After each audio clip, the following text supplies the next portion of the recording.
Hello everyone, welcome to your channel basic knowledge. मैं नेहा। जैसा कि हमने पिछले वीडियो में एडवर्ब के बारे में बात की थी और टाइप्स ऑफ एडवर्ब में हमने पांचों टाइप्स डिस्कस किए थे। साथ ही हमने पोजीशन के बारे में बात की थी एडवर्ब की, लेकिन उनमें कुछ ऐसी चीजें और भी रह गई थी। वह वीडियो लेंथी हो गई थी, इसलिए हमने ये सेकेंड पार्ट बनाया है। तो इसमें हम बात करेंगे एडवर्ब के दो टाइप बच गए थे उनके बारे में, और साथ ही डिग्रीज ऑफ एडवर्ब के बारे में भी हम यहाँ पे बात करेंगे। तो बिना किसी देरी के आज का ये वीडियो स्टार्ट करते हैं। टाइप्स ऑफ एडवर्ब्स हमने वहाँ 5 टाइप कर लिए थे। वहाँ एडवर्ब ऑफ मैनर क्या था, एडवर्ब ऑफ प्लेस क्या था, एडवर्ब ऑफ डिग्री क्या था, एडवर्ब ऑफ टाइम क्या था, एडवर्ब ऑफ फ्रीक्वेंसी क्या था। तो आज हम बात करेंगे इंटेरोगेटिव एडवर्ब के बारे में।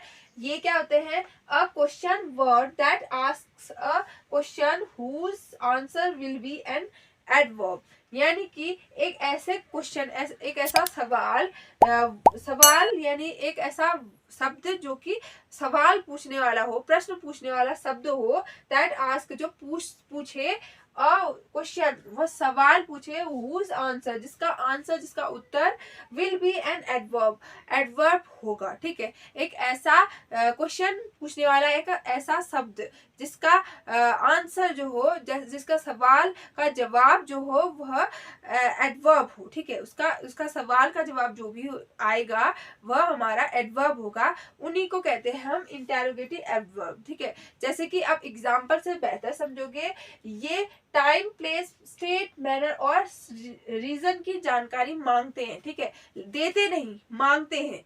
ठीक है, यहाँ पे आप गौर करना, ये क्या करेंगे? टाइम यानी समय, प्लेस जगह, स्टेट कहीं के बारे में, ठीक है, मैनर और रीजन की जानकारी हमसे मांगते हैं।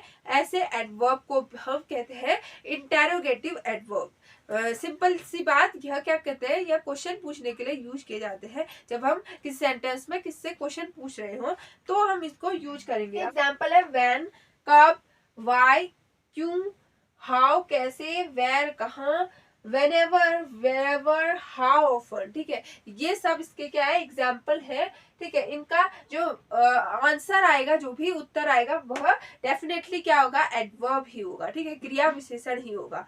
तो एक बार एग्जाम्पल देखें, व्हेन डिड ही कम, वह कब आया था। ठीक है, वह कब आया, तो यहाँ पे हमने पूछा है वह कब आया, तो कब, टाइम, हम जब इसका एग्जाम्पल, जब इसका आंसर देंगे कि वह कब आया था, वह कल आया था बोलेंगे। ठीक है, तो जो कल है वह भी क्या है? हमारा एडवर्ब है। ठीक है, उसी तरह हम बोले वह परसों आया था, वह 31 तारीख को आया था, या फिर वह कभी भी बोलेंगे तो हम उसको एज ए एडवर्ब हमारा आंसर आएगा। तो इसीलिए क्या है? इंटेरोगेटिव एडवर्ब है। उसी तरह व्हाई आर यू लेट, तुम लेट कैसे हो गए। ठीक है, तुम कैसे लेट हुए। ठीक है, तो यहाँ पे कैसे का उत्तर हम जो भी देंगे तो वो हमारा एडवर्ब आएगा। तो मैंने आपको यहाँ बताया कि रीजन के लिए भी हम एडवर्ब, उसकी जानकारी मांगते हैं, और मैनर की भी जानकारी मांगते हैं, साथ ही स्टेट, प्लेस और टाइम की भी हम जानकारी मांगते हैं। उन्हीं वर्ड्स को कहते हैं हम इंटेरोगेटिव एडवर्ब्स। ठीक है, तो अगला है हमारा व्हाई डिड ही स्लीप, वह क्यों रो रहा है। यहाँ पे भी हम रीजन मांग रहे हैं। ठीक है, यहाँ पे भी हम रीजन मांग रहे थे कि वह क्यों लेट हो गया, और यहाँ पे भी वह क्यों रो रहा है। तो यहाँ पे रीजन के लिए हम जानकारी मांग रहे हैं। साथ ही व्हेन डिड ही कम, वह क्यों, कब आया। ठीक है, यहाँ पे टाइम की जानकारी हम मांग रहे हैं। तो ये क्या हो जाएगी? हमारे इंटेरोगेटिव एडवर्ब्स हो जाएंगे। अगला है रिलेटिव एडवर्ब्स। रिलेटिव एडवर्ब्स क्या होते हैं? Relative adverbs used to connect, relate, refer to subordinate clause to the main part of the sentence. यानी कि जो रिलेटिव एडवर्ब्स है वह यूज किए जाते हैं, इस्तेमाल किए जाते हैं कनेक्ट करने के लिए, जोड़ने के लिए। ठीक है, रिलेट संबंध बनाने के लिए। ठीक है, रिफर करने के लिए, बताने के लिए। द सबऑर्डिनेटेड क्लॉज, किसी सबऑर्डिनेटेड क्लॉज को, यानी क्लॉज होगा वह, यानी वह एक पूरा सेंटेंस नहीं होगा, सेंटेंस का कोई पार्ट होगा। ठीक है, अंश होगा, तो उसको जो मेन पार्ट है उससे रिलेट करने के लिए हम इनको यूज करते हैं। इन एडवर्ब्स को हम यूज करते हैं, उन्हीं को हम रिलेटिव एडवर्ब्स कहते हैं। रिलेट मतलब क्या होता है? संबंध, यानी कि जोड़ना। ठीक है, कनेक्ट करना। तो हम इससे समझ सकते हैं कि जो ये एडवर्ब्स हैं, ये टाइप के, इस टाइप के एडवर्ब वह क्या करते हैं, वह रिलेट करते हैं दो सेंटेंस को आपस में, दो वर्ड्स को आपस में, और साथ ही क्लॉजेस को भी आपस में ये रिलेट करते हैं। तो उन्हीं को कहते हैं हम रिलेटिव एडवर्ब्स। ठीक है, अब एग्जाम्पल क्या है, देखिए वेयर, व्हेन, व्हाई। अब आप देखोगे यहाँ पे भी आपने वही बताए और यहाँ पे भी आप वही बता रहे हो, तो इनमें डिफरेंस क्या है?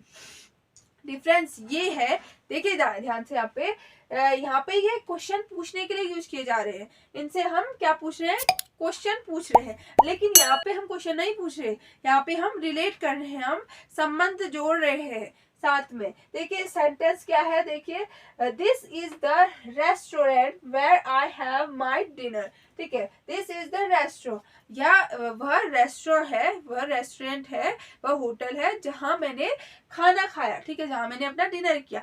तो यहाँ पे आप देख सकते हो वेयर यूज हो रहा है बीच में इस सेंटेंस के, this is the restaurant, this is the restaurant. तो यहाँ पे हमने एक सेंटेंस बोला, फिर उसके बाद आई हैव माई डिनर, मैंने अपना डिनर किया। तो यहाँ पे भी दो सेंटेंस है, उनको जोड़ रहा है वेयर। ठीक है, वेयर जोड़ रहा है, तो यहाँ पे ये क्या काम कर रहा है, ये रिलेटिव एडवर्ब्स का काम कर रहा है। यहाँ पे कोई क्वेश्चन नहीं पूछ रहा है, ठीक है, यहाँ पे रिलेट कर रहा है इन दोनों को। ठीक है, इन दोनों को ये रिलेट कर रहा है, तो ये हो जाएगा हमारा रिलेटिव एडवर्ब्स। ठीक है, तो अगला सेंटेंस है I remember the day when we first meet. I remember the day, मैं उस दिन को याद करता हूँ। व्हेन वी मीट फर्स्ट, जब हम पहली बार मिले। ठीक है, आई रिमेम्बर द डे, मैं वह दिन याद रखता हूँ जब हम पहली बार मिले। तो यहाँ पे व्हेन जो है जब, तो यहाँ पे जब का सेंस आ रहा है, यहाँ पे देखिए कब का सेंस नहीं आ रहा है यहाँ पे। व्हेन का मतलब जब। ठीक है, वेयर यानी कि जहां। ठीक है, कहाँ इसका मीनिंग नहीं है यहाँ पे इसका मीनिंग है जहां, और यहाँ पे इसका मीनिंग है जब। ठीक है, जब हम मिले उस दिन को मैं याद करता हूँ। तो अगला है हमारा tell me why we're late home. Tell me, बताओ मुझे। ठीक है, मुझे बताओ तुम लेट क्यों हो गए। ठीक है, तुम लेट क्यों हो गए। तो यहाँ पे वाई जो है वह इन दोनों को जोड़ रहा है, इन दोनों सेंटेंसों को जोड़ रहा है, आपस में कनेक्ट कर रहा है। तो वाई भी क्या हो जाएगा हमारा रिलेटिव एडवर्ब्स। ठीक है, आई होप आपको रिलेटिव एडवर्ब समझ में आया किसे कहते हैं, और साथ ही इंटेरोगेटिव एडवर्ब भी समझ में आया। ये दोनों कंफ्यूज करते हैं अक्सर बच्चों को। आई होप आपको ये एडवर्ब समझ में आएंगे। अब बस एक बात कहनी थी आपसे, जो पिछले वीडियो में मैंने पोजीशन ऑफ एडवर्ब्स बताए थे, यानी कि क्या पोजीशन होंगे एडवर्ब्स के। तो उसमें मैंने फर्स्ट पोजीशन, मिडिल पोजीशन और लास्ट पोजीशन बताई थी। फर्स्ट पोजीशन में ये वाले जो एडवर्ब्स हैं वो आएंगे। ठीक है, कौन से, इंटेरोगेटिव एडवर्ब्स हमेशा जो है क्वेश्चन पूछने वाले एडवर्ब्स, वो हमेशा फर्स्ट में आएंगे। ठीक है, फ्रंट में आएंगे। और मिडिल में हमारे ये आएंगे। देखिए मिडिल में आ रहे हैं, देखिए यहाँ पे। ठीक है, मिडिल में आ रहे हैं ना, तो ये मिडिल में आएंगे। साथ ही फ्लुएंसी, एडवर्ब ऑफ फ्लुएंसी और एडवर्ब ऑफ डिग्री, ये भी हमारे मिडिल में आते हैं। और जो लास्ट में आएंगे वो आएंगे हमारे adverb of manner, adverb of time और एडवर्ब ऑफ प्लेस। ठीक है, ये आएंगे हमारे लास्ट में। ठीक है, तो इन चीजों को याद रखना आप। फर्स्ट में आएगा हमारा इंटेरोगेटिव एडवर्ब्स। ठीक है, और सेकंड जो मिडिल में आएंगे वो हमारे degree of adverb of degree और एडवर्ब ऑफ फ्लुएंसी। और जो लास्ट में आएंगे वो आएंगे हमारे adverb of manner, adverb of place और एडवर्ब ऑफ टाइम। अब हम बात करेंगे डिग्रीज ऑफ एडवर्ब्स। आपने डिग्रीज ऑफ एडजेक्टिव पढ़ी होंगी।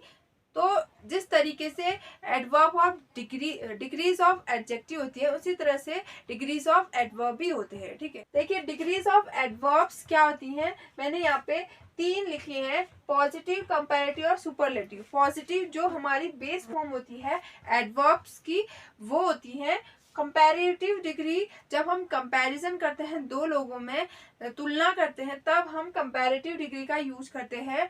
और जब हम सुपरलेटिव डिग्री सभी के साथ किसी की तुलना करते हैं तब हम सुपरलेटिव डिग्री का यूज करते हैं। ठीक है, तो नाम से ही पता चल रहा है कंपैरिजन। ठीक है, कंपैरिजन, कंपैरेटिव डिग्री, तो दो लोगों में कंपैरिजन करना, तुलना करना। सुपरलेटिव डिग्री सुपरलेटिव यानी सुपर, नाम से ही पता चल रहा है सुपर यानी सबसे ज्यादा बड़ा, जो सबसे ज्यादा अच्छा हो, यानी सबसे तुलना की जाए जब, तब हम यूज करेंगे सुपरलेटिव डिग्री का। ठीक है, एक बात देख लेते हैं। सबसे पहले लॉन्ग, लॉन्ग है हमारी पॉजिटिव डिग्री। ठीक है, लॉन्ग, इसकी कंपैरेटिव डिग्री है लॉन्गर। ठीक है, और इसकी सुपरलेटिव डिग्री लॉन्गेस्ट हो जाएगी। ठीक है, उसी तरह फास्ट, फास्टर, फास्टेस्ट। ठीक है, फास्ट, फास्टर, फास्टेस्ट। उसी तरह नियर, नियरर, नियरेस्ट। तो यहाँ पे आप देख सकते हो लॉन्ग, ठीक है, बेस फॉर्म, इसमें ER जोड़ दिया हमने। ठीक है, इसमें हमने ER जोड़ दिया तो क्या बन गया, लॉन्गर हो गया। और उसी तरह इसमें हमने EST जोड़ दिया तो लॉन्गेस्ट हो गया। ठीक है, उसी तरह फास्ट, फास्टर, ER जोड़ दिया फास्टर, और उसी तरह EST जोड़ दिया फास्टेस्ट। ठीक है, उसी तरह हमने नियर, नियर में ER जोड़ दिया नियरर, उसी तरह EST जोड़ दिया नियरेस्ट। ठीक है, तो आपने इन तीनों में देखा होगा, इन तीनों में हम क्या यूज कर रहे हैं, ER, EST। ठीक है, ये यूज करके हम कंपैरेटिव और सुपरलेटिव डिग्री बना रहे हैं। लेकिन अगला देखिए, केयरफुली, केयरफुली में हम इसका कंपैरिजन, कंपैरेटिव डिग्री बनाएंगे मोर केयरफुली। ठीक है, और इसका सुपरलेटिव हम बना रहे हैं मोस्ट केयरफुली। तो यहाँ पे आप देख सकते हो, हम इसको केयरफुली हियर नहीं बोल रहे, केयरफुलीएस्ट नहीं बोल रहे। ठीक है, क्यों नहीं बोल रहे, क्योंकि इसमें एक रीजन है, जो एक सिलेबल वाले वर्ड्स होते हैं उनकी हम कंपैरेटिव और सुपरलेटिव जब बनाते हैं तो ER और EST जोड़ते हैं। लेकिन जब हम दो या दो से अधिक सिलेबल वाले जो भी वर्ड्स होते हैं उनके साथ हम ER, EST नहीं जोड़ते, जबकि उनके साथ हम कंपैरेटिव में मोर लगाते हैं और सुपरलेटिव में मोस्ट लगाते हैं। ये बात मैंने आपको एडजेक्टिव के वीडियो लेक्चर में भी बताई थी, जब मैंने बात की थी डिग्रीज ऑफ एडजेक्टिव की। ठीक है, तो यहाँ पे ऐसा क्यों होता है, देखिए सिलेबल क्या होते हैं, सिलेबल जब हम कोई वर्ड्स बोलते हैं, कोई वर्ड हम प्रोनाउंस करते हैं, तो हमारी एक ही बार में जब साउंड निकलता है तो वो होते हैं हमारे वन सिलेबल वाले, जैसे वी। ठीक है, एक बार साउंड निकल रहा है, ठीक है, नियर एक बार, फास्ट एक बार, और लो एक बार। लेकिन केयरफुली, केयरफुली बोलने के लिए हमें 3 सिलेबल की जरूरत पड़ रही है, केयरफुली। ठीक है, इस तरीके से बहुत लंबा वर्ड है ये, तो आप समझ सकते हो ये क्या है, दो या दो से अधिक सिलेबल वाला है। तो आप यहाँ पे ER और EST नहीं यूज करोगे, यहाँ पे आप करोगे मोर और मोस्ट। और साथ ही जो हमारे एडवर्ब्स ly, ठीक है, ly से एंड होते हैं, तो भी एडजेक्टिव, जो भी एडवर्ब हमारे ly से एंड होते हैं उनके साथ हम ER, EST नहीं लगाते, उनके साथ मोर और मोस्ट का यूज करते हैं। ठीक है, यहाँ पे देख सकते हो केयरफुली, लास्ट में ly लग रहा है, तो यहाँ पे हम क्या यूज करेंगे, मोर और मोस्ट का यूज करेंगे। ठीक है, उसी तरह अगला देखिए स्किलफुली, स्किलफुली में भी ly लास्ट में यूज हो रहा है, तो इसके लिए भी मोर स्किलफुली और मोस्ट स्किलफुली हम ये यूज करेंगे। ठीक है, जिस तरीके से ऊपर यूज किया था केयरफुली, मोर केयरफुली और मोस्ट केयरफुली, उसी तरह स्किलफुली, मोर स्किलफुली और मोस्ट स्किलफुली। अगला मच, मच, मोर और मोस्ट। अब देखिए इनमें डिफरेंस क्या है, अलग अलग है। ठीक है, यहाँ पे मच था, यहाँ पे मोर हो गया, और यहाँ पे मोस्ट हो गया। तो यहाँ पे आप क्या देख सकते हो, ये अलग अलग है, हर डिग्री में इनका जो प्रोनाउंसिएशन है, स्पेलिंग है, चेंज हो गया है। ठीक है, तो ये भी हमारे इस तरीके के डिग्रीज भी होती है। ठीक है, 3 तरीके की डिग्रीज होती है। देखिए, एक तो ER और EST लगाकर बनाते हैं, एक होता है हमारा मोर और मोस्ट लगाकर बनाते हैं, और एक होता है हमारा पॉजिटिव, कंपैरेटिव और सुपरलेटिव में अलग अलग होते हैं। ठीक है, 3 होते हैं। तो देखिए वेल, बेटर और बेस्ट, ठीक है, अलग अलग है। इसी तरह लिटिल, लेस, लीस्ट, ठीक है, ये भी अलग अलग है। लेकिन आप देख सकते हो अर्ली, अर्लियर, अर्लीस्ट, अब आप सोचोगे कि आपने यहाँ पे बोला था जिसके लास्ट में ly आएगा, जिसके लास्ट में ly आएगा तो उसके साथ तो हम मोर मोस्ट का यूज करते हैं, लेकिन आपने यहाँ पे अर्लियर यहाँ पे अर्लीस्ट लिख दिया, ये गलत लिख दिया, लेकिन यह गलत नहीं है, यह एक एक्सेप्शन है, यह एक अपवाद है। अर्ली हमेशा इसकी कंपैरेटिव डिग्री अर्लियर होगी, वाई आई में चेंज हो जाएगा और er लगेगा। उसी तरह इसकी सुपरलेटिव डिग्री अर्लीस्ट होगी और आई वाई आई में चेंज हो जाएगा और एस टी लग जाएगा, एस टी लग जाएगा। ठीक है, इस तरीके से बनेगा अर्ली, अर्लियर, अर्लीस्ट। ठीक है, आई होप आपको पॉजिटिव, कंपैरेटिव और सुपरलेटिव डिग्री आ गई। अब एक बार हम इनके एग्जाम्पल देख लेते हैं क्या है इनके एग्जाम्पल। सबसे पहले पॉजिटिव की बात करते हैं। अगर हम किसी सेंटेंस में पॉजिटिव डिग्री यूज कर रहे हैं तो किस तरीके से बनेगा। फास्ट को ले लेते हैं। जब हम बोले मोहन तेज दौड़ता है, ठीक है, तो यहाँ पे हम बोलेंगे मोहन रन्स फास्ट। ठीक है, मोहन रन्स फास्ट, तो यहाँ पे हमने पॉजिटिव डिग्री यूज कर ली फास्ट। ठीक है, एज इट इज लिख लिया, तो ये हो गया हमारा पॉजिटिव डिग्री। अगर हम बोलेंगे मोहन सोहन से तेज दौड़ता है तो यहाँ पे हम कंपैरेटिव डिग्री यूज करेंगे, हो जाएगा Mohan runs faster than Sohan. तो यहाँ पे फास्टर हमने यूज किया। अब हम बोलेंगे मोहन सबसे ज्यादा तेज दौड़ता है, तो हम यहाँ पे बोलेंगे मोहन रन्स फास्टेस्ट। ठीक है, यहाँ पे हम यूज करेंगे फास्टेस्ट, सबसे ज्यादा तेज दौड़ता है, फास्टेस्ट का यूज हम यहाँ पे कर देंगे। तो इस तरीके से हम इनकी पॉजिटिव, कंपैरेटिव, सुपरलेटिव डिग्री बनाते हैं। इसी तरह नियर, नियर का हम अगर पॉजिटिव सेंस में लेंगे तो मेरा घर पास में है कहेंगे तो माई हाउस इज नियर। ठीक है, माई हाउस इज नियर। अब हम बोलेंगे मेरा घर उसकी तुलना में नजदीक है। ठीक है, तो हम यहाँ पे बोलेंगे कि my house is nearer than his house. ठीक है, इस तरीके से बोलेंगे हम यहाँ पे नियरर का यूज करेंगे। उसी तरह हम बोलेंगे कि मेरा घर सबसे नजदीक है। ठीक है, सबसे नजदीक है बोलेंगे तो माई हाउस इज नियरेस्ट। ठीक है, हम यहाँ पे सुपरलेटिव डिग्री यूज कर देंगे। तो इस तरीके से हम एडवर्ब को यूज करेंगे एज ए डिग्री के हिसाब से। आई होप आपको डिग्रीज ऑफ एडवर्ब समझ में आई होगी। ठीक है, आई होप आपको ये वीडियो भी पसंद आया होगा। अगर आपको ये वीडियो पसंद आता है तो लाइक, शेयर एंड सब्सक्राइब कीजिए। ठीक है, मेरे इस चैनल को सब्सक्राइब नहीं किया तो कर लीजिए, और साथ ही इस वीडियो को अपने दोस्तों के साथ भी शेयर कीजिए ताकि वो भी इस वीडियो को देख सके, अपना नॉलेज इंक्रीज कर सके। अगले वीडियो में मिलेंगे रूल्स ऑफ एडवर्ब्स के साथ, तो तब तक के लिए गुड बाय।